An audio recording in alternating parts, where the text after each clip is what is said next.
Hi everyone and welcome back to the channel. I hope you're having a great day today.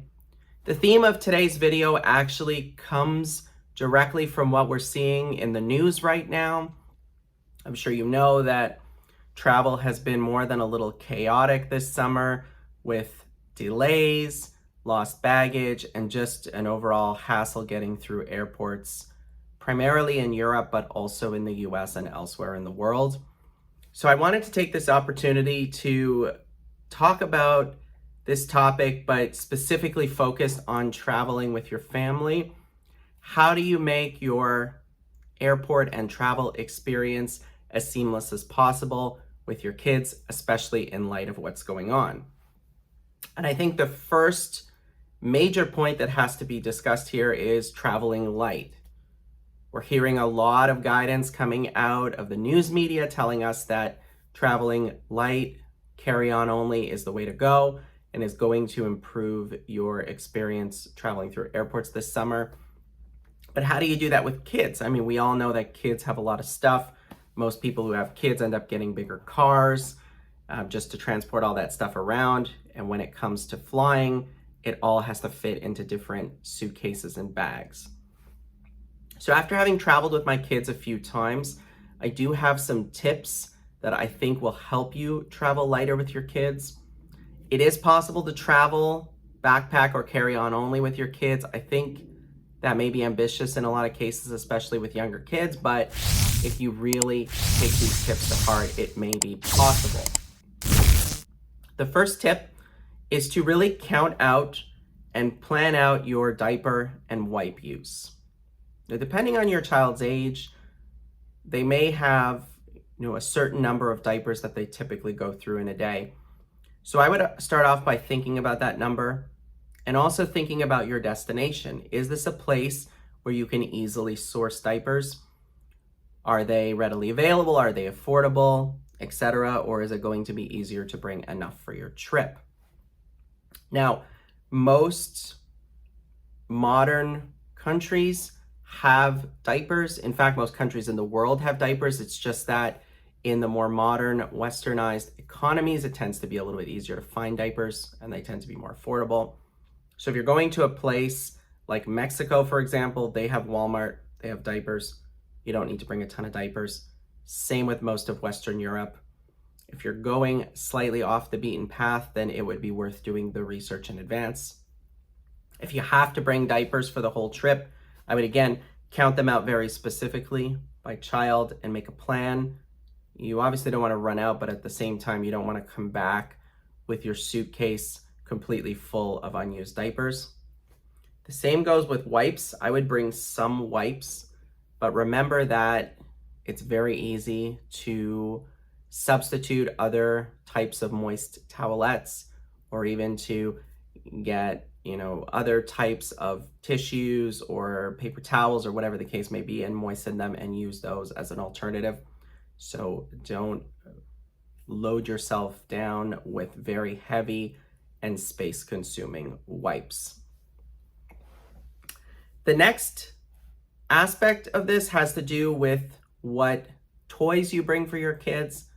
As you're packing, your kids will likely bring to you several toys or objects that they really want to bring with them on the trip. And you're going to have to make some tough decisions and some compromises here. So if my son, for example, brings his really large Apatosaurus dinosaur to me and asks to shove it into the suitcase, that's simply not going to happen. It's not within the plan. So getting kids to select one or two really special, small and lightweight toys makes sense.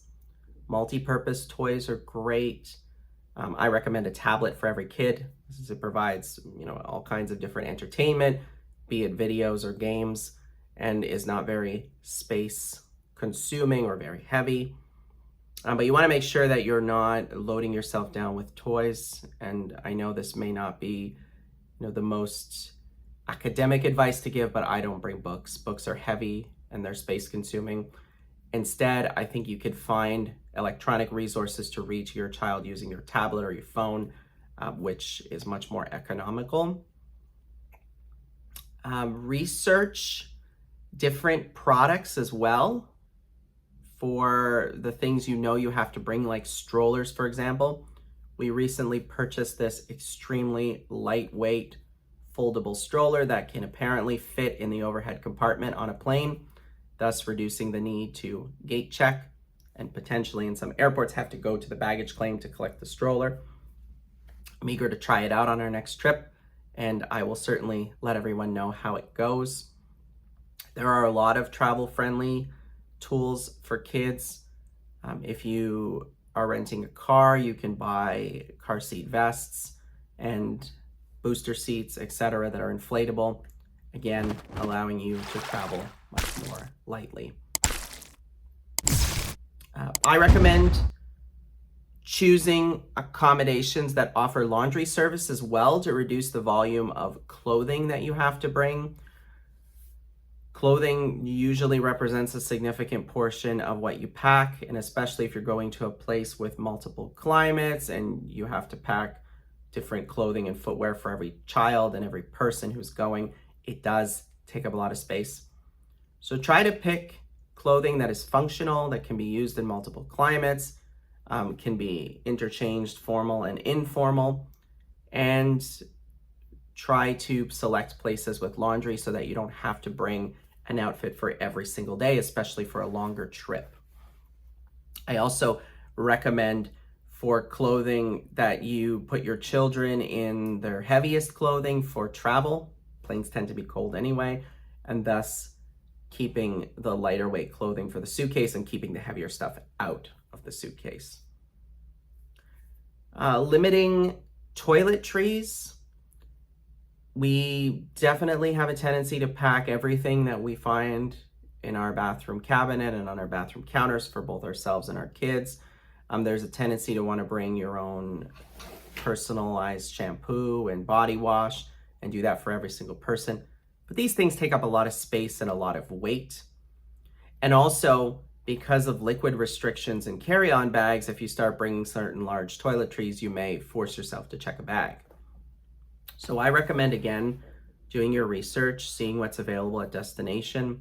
A lot of these products will be available at destination, and then bringing just what you need. Small tubes of toothpaste, small body wash or shampoo if you absolutely are brand specific, preferably one that is a 2-in-1 or 3-in-1 for your kids, and that can be used by all of your children. You will definitely reduce your packing load by doing this. And finally, do some research on what the baggage allowances are for your particular airline and try to maximize them and take full advantage. In most cases, your kids are going to get a personal item. There may be a diaper bag allowed as well for certain children. And then if you're allowed carry-ons, you have even more cabin baggage.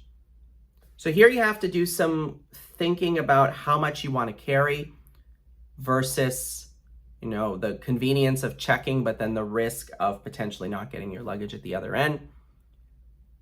And the way I like to resolve this challenge is by trying to pack everybody a carry-on or a backpack that can be easily amalgamated and carried together by the parents without loading us down. So typically our setup is that my wife and I each carry a backpack, and then we have backpacks and diaper bags for our kids that can be loaded into the lower basket of our stroller or clipped onto the back of our stroller. Just be careful, when strollers are back heavy, they can tip. So don't leave the bags on there if there's no child in the stroller. What we usually do is just a quick flip, move the bag to the seat portion if the child is out of the stroller. And that allows us to take full advantage of our carry-ons and our personal items without making our time in the airport miserable. And these are just some tips. I do encourage you very much to comment. Let me know what you do to travel most efficiently and lightly with your kids.